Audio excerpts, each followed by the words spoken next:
Alright, today on GenXhotrodsTV, we're going to build this rolling shop couch just for the sheer hell of it. Enjoy.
Alright, so after you get all your wood cut, ripped down to the correct sizes, make sure you pre-drill all your holes, get all your parts together. What we've got is 5/8 particle board, 2 side slats. I'm not giving you dimensions, I'm not giving you sizes, honestly, because each seat that you do is going to be different. You'd like to use an older style hot rodders type seat in a 50-mile car or something to that effect. So what you're going to need is you're going to need a drill, screwdriver, whatever you've got, whatever you see. I have an impact driver. You're going to need some glue. I've got 1-inch screws because I'm using 5/8 particle board, so 1-inch screws work fine with pre-drilled holes. And basically what we're going to do is we're going to assemble this, starting with the sides, and I hope everything comes out. Yeah. Like now. No. Oh my god. Make sure you glue all your joints just to give it that extra hold, because you're only using a few screws, and like I said, I use particle board, so.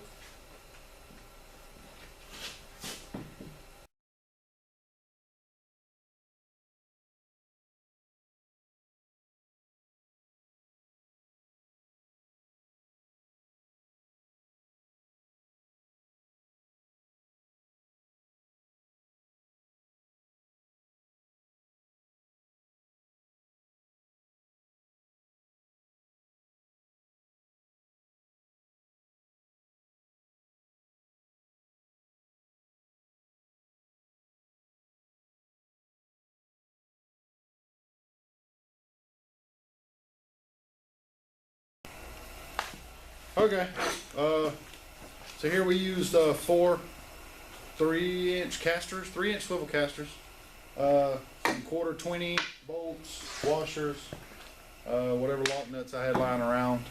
Set your casters out where you want them. But just make sure you have a washer on both sides, especially on the wood side, so you don't bury the head of your nut up into your thing. All this is usually pretty standard, straightforward stuff. Just feed them in through the bottom, and put your nut on it. We'll get the wheels mounted up. We'll show you what we got after that. Okay, so we've built our box. We have our wheels mounted on. At this point, if all you want is the roll around bench seat for your shop or whatever you're deciding to use it for, from here just go ahead and screw your screw your lid down and then mount your seat however you see fit to do it. The way we're going to have to do ours is probably going to be different than a lot of other people's. As I said before, we're using a Toyota seat.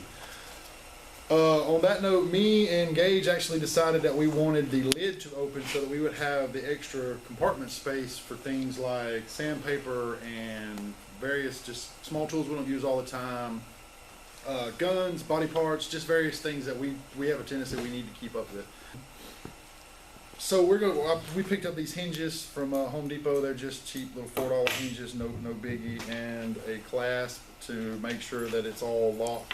So that way if you try to move the seat, you won't flip the lid over, because the seat's going to actually be kind of top heavy. It's not really an offset base or anything.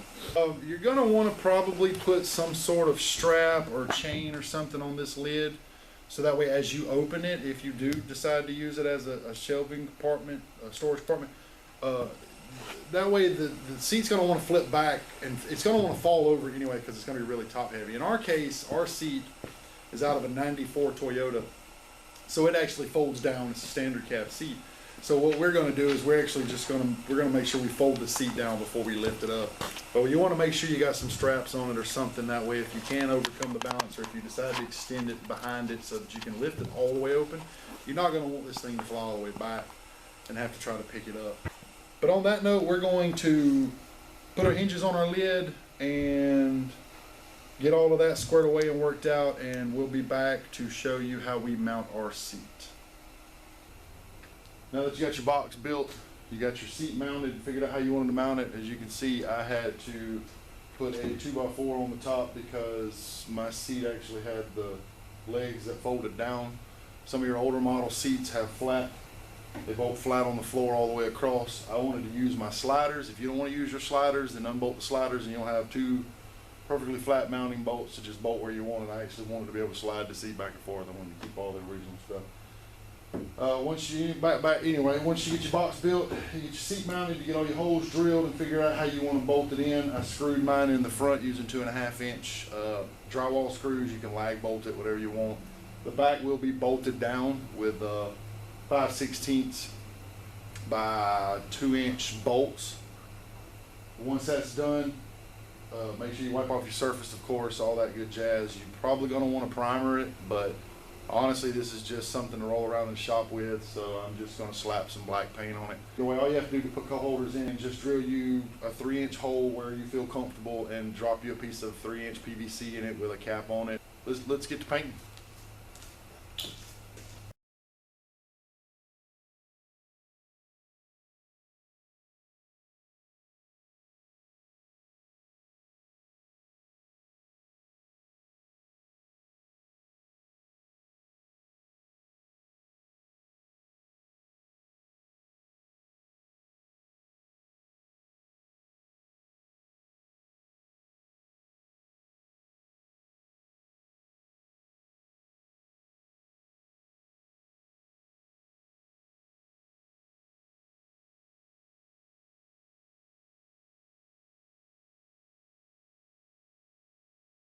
Alright, so we have the box painted, built, done, ready for the seat.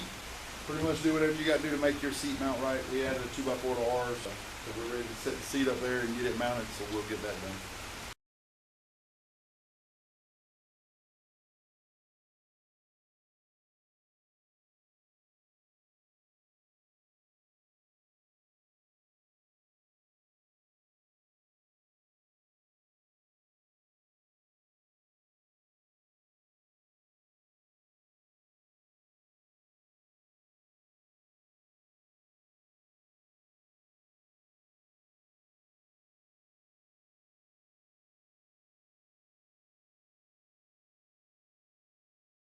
Well, the rolling shop couch is built.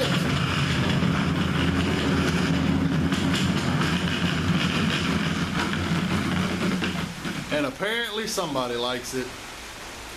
Thanks for watching. It's been fun. Check back with us for more videos. We'll have different things going on back into. We'll have a lot more cars in the future. Right now we just wanted to build this for the shop and get a video out there. Like, comment, subscribe if you want to see anything. Us for try to build hot rods, pickups, bikes, RC cars, computers. There's no telling what you're going to see on this channel. Hit us up in the comments. Let us know what you think, good or bad. Enjoy your life. We'll talk to you later. Peace.